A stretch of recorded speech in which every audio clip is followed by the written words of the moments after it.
মফস্বল শহরের একটাই সমস্যা, একটু বৃষ্টি হলেই হয়তো তাড়াতাড়ি দোকানপাট বন্ধ হয়ে যাবে, এরকম একটাই ভয় কাজ করে সব সময়। যাই হোক, আজকে সারাদিন যে ঘ্যানঘ্যানে বৃষ্টিটা হয়েছে, কলকাতায় অনেকগুলো কাজ ছিল, তার কিছুই হলো না। তো কাছাকাছির মধ্যে শ্রীরামপুরে কিছু কাজ করে ফেরার পথে আমাদের সবথেকে যদিও প্রিয় ধাবা, এই দিল্লি রোডের মধ্যে একটা বিশেষ ধাবা আছে, আমি এখানে নাম করার দরকার মনে করছি না, তো সেখানেই আমরা ঢুকে থাকি সব সময়। কিন্তু আজকে এই কালারফুল ধাবাটা, বিশেষ করে আলো দিয়ে এত সুন্দর ডেকোরেশন করা, আর নামটাও তো তোমরা দেখলে বেশ ইন্টারেস্টিং, হাইওয়ে 99। তো এই ধাবাটাতে আমরা ঢুকে পড়েছি, কিন্তু এত বৃষ্টি কাদা, মানে রাস্তাঘাট দেখেই তোমরা বুঝতে পারছো ধাবার ভেতরের কন্ডিশন কি, যে সারাদিন বৃষ্টির জন্য ধাবাটা কিন্তু একদম ঘেটে রয়েছে। কিন্তু এই যে লাইটসগুলো আমাকে ভীষণ অ্যাট্রাক্ট করলো, তো ভাবলাম চলো সবসময় এক জায়গায় না গিয়ে একটু নতুনত্ব জায়গা তোমাদের সঙ্গে শেয়ার করা যাক। তো সবথেকে সারপ্রাইজিং যে ব্যাপারটা, এই ধাবাটাতে কিন্তু খুব ভালো চা পেয়েছি আমরা। যেই চাটা কিন্তু অনেক সময় অনেক ব্র্যান্ডেড ভালো ধাবাতেও পাওয়া যায় না, একদম ফাঁকা, লোকজন খুবই কম, কিন্তু চাটা খুব ভালো ছিল।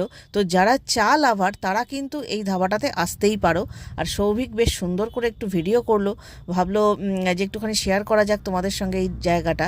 তো এই হাইওয়ে 99 যদি কেউ দেখে থাকো, চা খেতে যারা পছন্দ করো, খাবার দাবার কেমন আমি জানি না, আমরা খুব একটা খাবার দাবার এখান থেকে কিছুই খাইনি প্র্যাকটিক্যালি, আমরা চাটাই খেয়েছি এখানে, এবং চাটা খেয়ে সত্যি আমরা খুব স্যাটিসফাইড হয়েছি।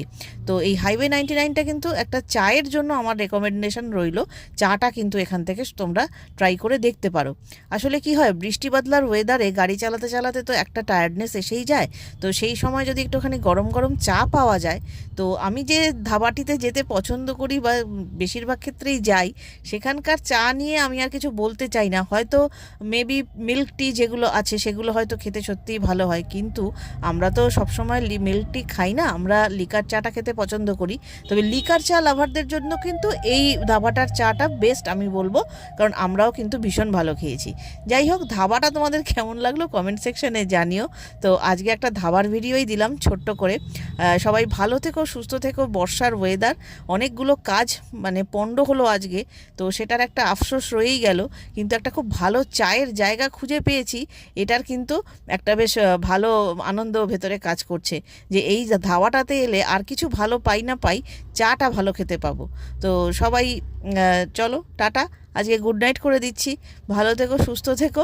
আর তোমাদেরও যদি এরকম হঠাৎ করে কোনো কিছু তোমরা আবিষ্কার করে ফেলো, তো সেটা অবশ্যই আমার সঙ্গে শেয়ার করো কমেন্ট বক্সে।